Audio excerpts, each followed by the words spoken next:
ololaha isxilqaan ee dibudhiska dalku wuxuu mideeyey xuduuddii dadweynaha kuwaas oo ku ballamay adna dhoobada adna dhagaxa goobaha lagu daahfuray barnaamijka isxilqaan ayaa xiise gaara u yeelaya ololaha bulshaweyntu ku muujinayso waddan jacaylkooda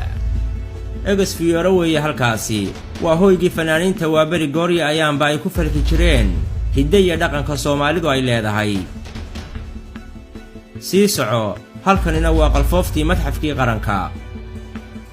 ka soo horjeedkiisana waxaa kaa qabanaya maktabaddii qaranka oo qaawan bartankeedana waxaa ku yaal taalladii xaawataako oo tabaalaysan sii soco oo tubta hore u sii qaad ha dhaafin xaruntii murtida iyo madadaalada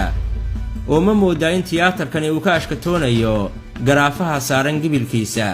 taas darteed waxaan rabaa qof walba oo Soomaaliyeed gudaha iyo dibaddaba inaan u istaagno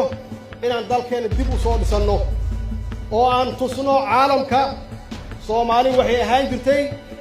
iyo dalkan siduu u dhisnaa si ka wanaagsan inaan u dhisanno hadduu Ilaahay yiraahdo barnaamijkan oo xambaarsan dhambaalka waddaniga isxilqaan dalkiisa dib ugu dhisanaya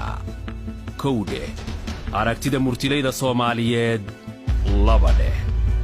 iyo hoggaanka bulshadiisa u horseeda hillinka toosan dirkaba kala soco shaashadan